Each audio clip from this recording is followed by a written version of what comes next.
लक्ष्मीनाथसमारम्भां नादयामुनमध्यमाम् अस्मदाचार्यपर्यन्तां वन्दे गुरुपरम्परां यदिराजाय विद्महे श्रीभाष्यकाराय धीमहि तन्नो रामानुजार्य प्रचोदयात् ஆழ்வார்கள் திருவடிகளே சரணம் எம்பெருமானார் திருவடிகளே சரணம் ஜீயர் திருவடிகளே சரணம் यो नित्यमच्युतपदाम्बुजयुग्मरुक्म व्यामोगदस्दतितरानदृणायमेने अस्मद्गुरोर्भगवतोऽस्य दयैकसिन्धो रामानुजस्य शरणं शरणं प्रपद्ये நீரார் கடலும் நிலமும் முழுதுண்டு ஏலாராலும் இளந்தலின்மேல் துயிலந்தாய் சீரா திருவேங்கட மாமலை மேயாராமுதே அடியேன் கருளாயே.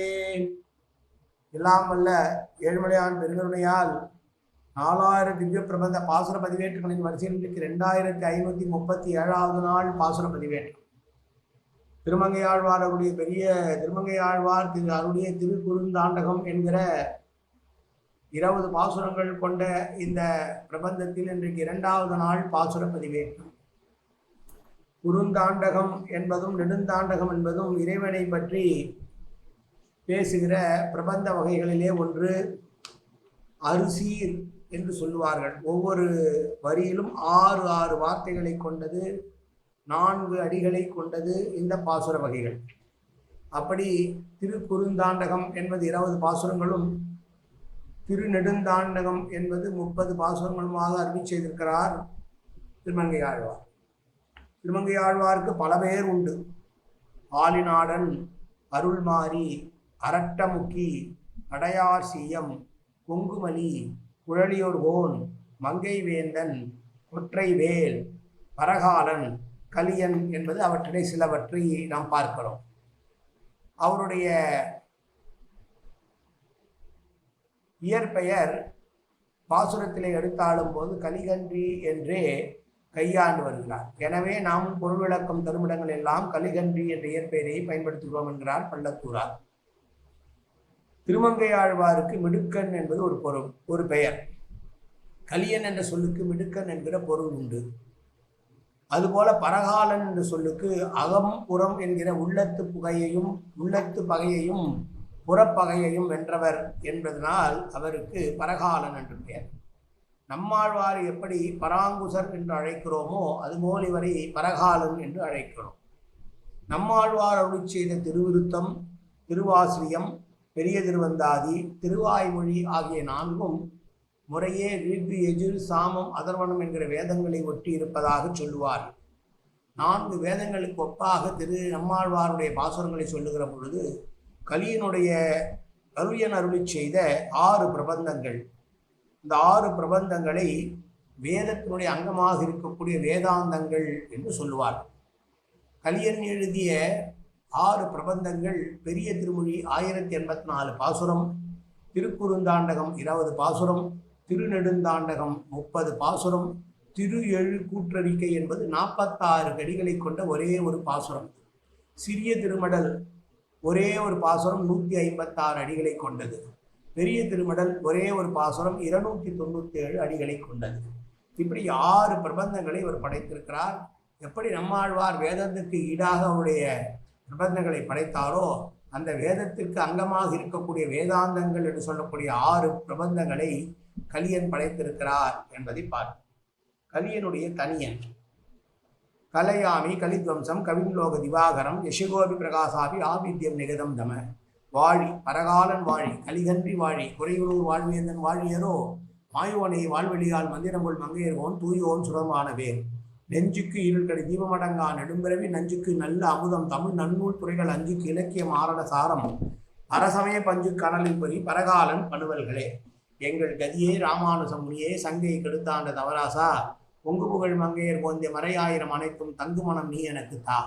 மாலை கனிவழியே பறிக்க வேணும் என்ன கோலி பதிவிருந்த கொற்றவனே, வேலை அனைந்தருளும் கையால் அடியேன் வினையை துணித்தருள வேணும் துணிந்து.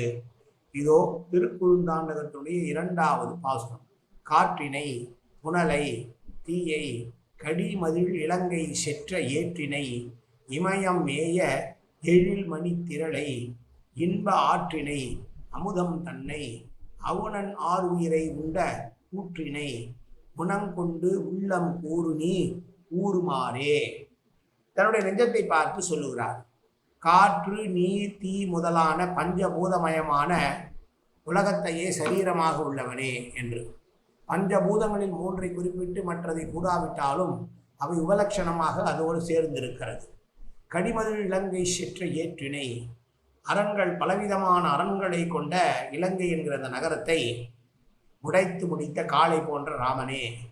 இமயமேயே, இமயமலையிலே இருக்கக்கூடிய திருப்பிரிதி என்கிற திவ்யதேசத்திலே வாழ்பவனே. இமயம் என்பதற்கு பொன் என்று ஒரு பொருள் கொண்டு, பொன்னை அனைவரும் விரும்புவது போல உன்னையும் எல்லோரும் விரும்பி வாழ்பவனே. எழில் மணி திரளை, அழகிய மணி திரள் போன்றவனே. இன்ப ஆற்றினை, ஆனந்தம் என்பதனுடைய வெள்ளமாக, ஆனந்த வெள்ளமாக இருப்பவனே. அமுதம் தன்னை, போனவயிரை மீட்கவுள்ள அமுதம் போன்றவனே. அவுணன் ஆறுயிரை உண்ட கூற்றினை. அவுணன் என்றால் இரண்யகசுபு, இரண்யகசுவினுடைய உயிரை கொன்றவனே. அப்படி கொன்றவன் தான் நீ. ஆனால் பக்தர்களுக்கோ போனவயிரை மீட்கவல்ல அமுதம் போன்றவன். கூற்று என்பவன் உடல் வேறு உயிர் வேறு பிரிக்கக்கூடியவன். பிரிப்பதனால் அவன் கூற்றுவன். யமனுக்கு இரண்யனுக்கு யமனாய் இருந்தவனே நெஞ்சமே. அப்படிப்பட்ட அவனை நெஞ்சமே, நீ அவனுடைய திருக்குணங்களை முன்னிட்டு எப்போதும் சிந்தித்து கொண்டிரு. நீ அவனை எப்படிதான் சிந்திக்கிறாய் என்பதை எனக்கு கூறு என்று சொல்லுகிறார். இது தன்னுடைய நெஞ்சத்தை பார்த்தே கூறக்கூடிய வார்த்தைகளாக இருக்கிறது. ஆச்சரியப்படுகிறார். நீ எப்படி அவனை அனுசந்திக்கிறாய் எனக்கு தெரியவில்லையே, ஈடுபாடு கொண்டிருக்கிறாய் தெரியவில்லையே என்று கேட்கிறார். பஞ்சபூதங்களிலே 3ஐ சொன்னாலும் பூமியும் ஆகாசமும் இரண்டும் கூட அதோடு சேர்ந்து விடுகிறது. பஞ்ச பூதங்களுடைய காரியமாக உலகங்களை சொல்லிவிட்டார். உலகங்களை சரீரமாக கொண்டுள்ளவன் அவன் என்று தெரிகிறது. சரீரத்தை சொல்லும்படியான சொற்கள் சரீர பிரியந்தமாக சொல்லி நிற்கும் என்பது வேதாந்தியினுடைய கொள்கையாக இருப்பதனாலே 3ஐ சொன்னாலே மீதி 2ஐ சொன்னது போல. கடிமதில் இலங்கை செற்ற ஏற்றினை என்பால் மதில்களை அரணாக கொண்டிருந்த இலங்கையை சுடுகாடாக்கினவன் மகாவீரன் என்றவார். அதை இந்த உடலோடு பொருத்தி பார்த்தால் இந்த சரீரமே இலங்கை புரியாக கொள்ளத்தக்கது. அது கடலால் சூழப்பட்டிருக்கும் என்றால் இது சம்சாரம் என்கிற மிகப்பெரிய கடலினால் சூழப்பட்டிருக்கிறது. அது 10 தலைகளை உடையனான ஒரு ராஜாவான ராவணனால் ஆளப்பட்டது என்று சொன்னால், இங்கே மனசு என்கிற ராஜாவை 10 இயந்திரங்கள் தலையாக கொண்டு அந்த மனசை ஆட்டுவிக்கிறது. அதில் சீதா பிராட்டி என்கிற இறை நம்பிக்கை என்பது தீன திசை அடைந்திருக்கிறாள். இதில் இந்த ஜீவாத்மாவானது சிறை வைக்கப்பட்டு சீதையை போல் வருந்தி கிடக்க, அங்கு சிறிய உருவெடுத்து வந்த சிறிய திருவடி ராமசங்கீர்த்தனம் பண்ணி எப்படி கிரமனே சீதையை சிறைபிடித்தது போல, இங்கே நமக்கு ஆச்சாரிய புருஷர்கள் நாம சங்கீர்த்தனம் என்பதை சொல்லிக் கொடுத்து நம்மை அந்த ஜீவனை நல்லுலகத்திற்கு வழிவகுத்து கொண்டு இருக்கிறார்கள். இமயமே ஏழ்மணி திரளை என்பது, இமயம் என்பது பொன்னுக்கும் உள்ள பெயர் என்பதனாலே அந்த பொருளை இங்கே எல்லோரும் விரும்புவதனால் அப்படிப்பட்டவன். ஏஏ என பிரித்தது பொன் போல புகழ் கொண்டவன் என்று, பொன்னை போல உள்ளவன் என்றும், இமயமலையில் இருக்கக்கூடிய திருப்பிரிதி என்கிற திவ்ய தேசத்திலே நித்தியவாசம் பண்ணுகிறவனும் என்று கொள்ளுகிறார்கள்.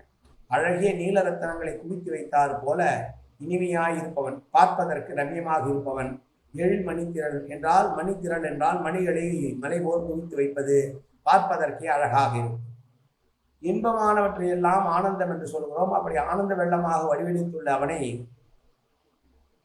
நம்முடைய தாகம் எடுக்கிற போது எப்படி நீர் நமக்கு தாகத்தை தீர்க்குமோ அதுபோல் அந்த ஆனந்த வெள்ளம் வந்து நம்முடைய பிறவி தாகத்தை தீர்க்கும் என்று சொல்லக்கூடியது.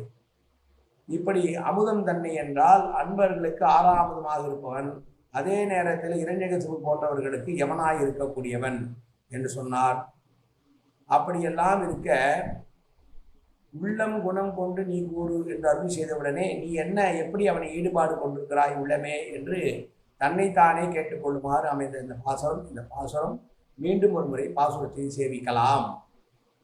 காற்றினை புனலை நீ தீயை கடில்மதில் இலங்கை செற்ற ஏற்றினை இமயம் மேய எழில்மணி திரளை இன்ப ஆற்றினை அமுதம் தன்னை அவுணன் ஆறுயிர் உண்ட கூற்றினை குணங்கொண்டு உள்ளம் கூறு நீ கூறுமாறே.